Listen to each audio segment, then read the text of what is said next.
And welcome everyone. This is Alex Richter here with another chess video. This time I would like to talk about the US Chess League, in particular the St. Louis Archbishops. You know, St. Louis is officially the chess capital of the United States of America. And yet, as far as I can tell, there isn't actually anyone, either in writing or in video form, who provides week-to-week coverage for the St. Louis Archbishops. Some chess capital we sure have, right? That doesn't even cover its own USCL team. Well, let's see what I can do to solve that problem. By the way, I should mention that I'm not in any way associated with the St. Louis Archbishops. I wanted to get added to the team for their Week 6 roster edition, and I even told them that I was interested, but they still chose to add Spencer Feingold. I'm not upset about that. I mean, okay, Spencer Feingold is no chump, for sure. He's a master. And even besides that, I don't know if I would have actually been able to make it to the club every week for a match because I'm more than half an hour away and I don't have a car. Which means that more or less my only way to get there would be to either ask one of my friends to drive me there, which is possible, but I don't want to have to rely on that, or I pay a lot of money for a cab, which I also don't want to do. So I don't know, maybe it's just as well that I didn't get picked. And besides, now I get to cover the team from a distance. So yeah, on to the team. In Week 6, the Archbishops played against the Baltimore Kingfishers, who have a very solid and well-rounded team on all four boards. It's an interesting clash of styles, really. The Kingfishers go with a more standard lineup with a GM, IM, and two Masters, whereas the Archbishops have two 2700s on their top two boards, which on the one hand is probably the best 1-2 punch that any USCL team will ever be able to muster ever. On the other hand, their bottom two boards are rather vulnerable. Okay, board 3 isn't that weak. Board 4 is kind of dicey. Usually having someone under 2100 is not the greatest way to win matches in the USCL. I mean, no. If Jacob Wilkins could have had the magic that he was having last year where he drew everyone, this would have been okay. But it seems that he doesn't have it. Or who knows? I mean, his only two losses came against Andrew Zhang, both times. Maybe that guy's just his kryptonite. Anyway, yeah. Usually teams that are top heavy don't succeed, but most teams never fielded two 2700s, so maybe this will be the exception. I mean, the only reason St. Louis has fallen into a funk recently with two losses and one draw in the last 3 weeks is because their bottom two boards are always losing, which I don't think is going to keep happening forever.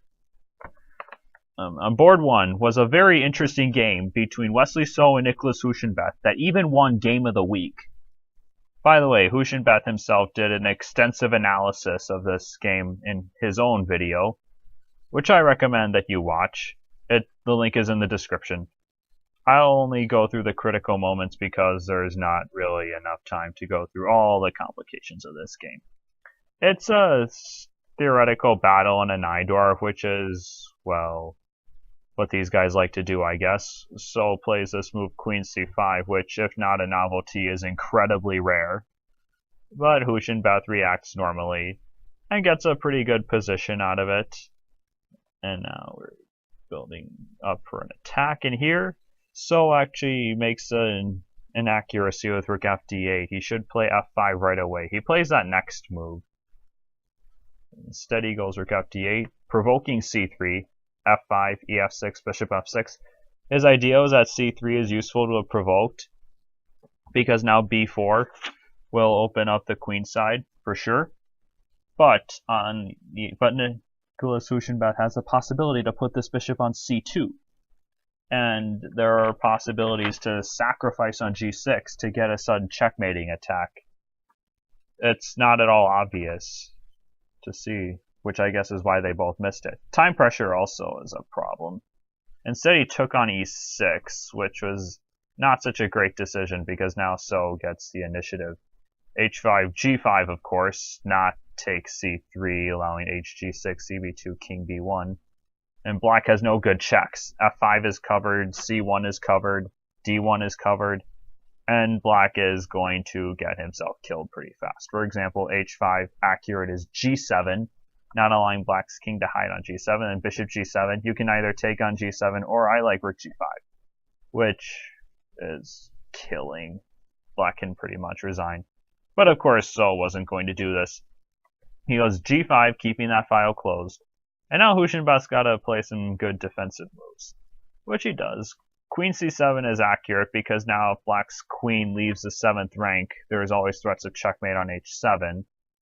I mean, he goes queen e3, king b1, rook a7, thinking that he has stopped white's little spurt of activity and that he will soon get to attack white's king too, but he missed rook takes c3, which is really hard to spot from a distance because, okay, your queen's hanging and then you let your rook hang too. But tactically, of course, it works out.